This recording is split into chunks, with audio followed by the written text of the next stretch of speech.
كلمتين للستات المتزوجة. ركزي قوي في الكلمتين اللي هقولهم دول علشان تعيشي حياة سعيدة مع زوجك.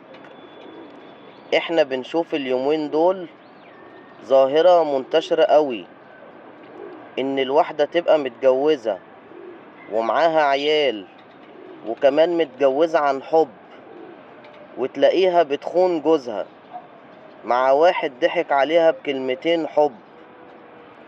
بص بقى، كل واحدة تقرأ الكلمتين دول كويس عشان بعد كده ما نرجعش نعيط، لأن دي مصيبة كبيرة. وطبعا السبب النت ومواقع التواصل الزفت اللي الناس بتستخدمها غلط. ابن عمك، ابن خالك، زميل دراسة، جارنا من زمان، ابن الجن الأزرق بعتلك مساء الخير، صباح الخير، ازيك، عاملة ايه، مش باينة ليه، طمنيني عنك، وحشتيني. هي بتبدأ كده وتنتهي بموت وخراب ودمار بيوت. فتحت بابك للشيطان وهيخرب بيتك بعدها. مالك حزينة ليه؟ حاسس من كلامك انك متضايقة. طب احكيلي، فضفضيلي، جوزك ضايقك انت لو مراتي مستحيل اسيبك لحظة.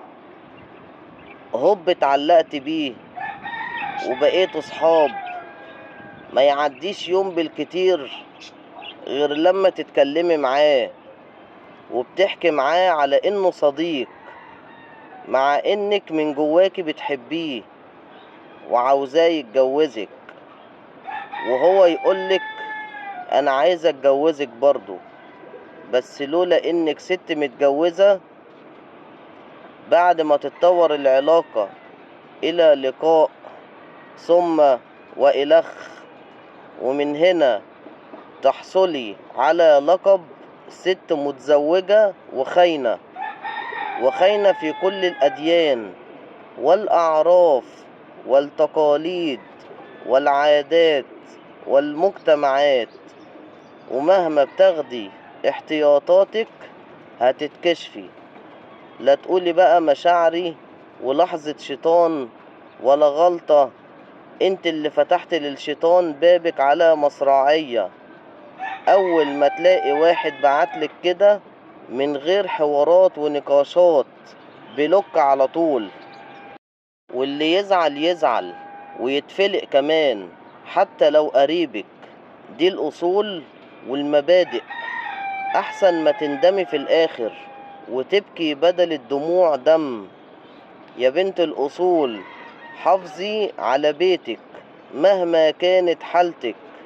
يا بنت ما تدخليش أي راجل غريب حياتك. انت على ذمة الله وعلى ذمة رجل. خليكي في حلالك في حضن جوزك. بيوت كتير خربت بسبب العلاقات. ده جوزك اللي طالع عينه في شغله، ده علشانك انتي مش علشان حد تاني. ويا رب ما حد يزعل من كلامي. خليكي فاكرة كلامي كويس.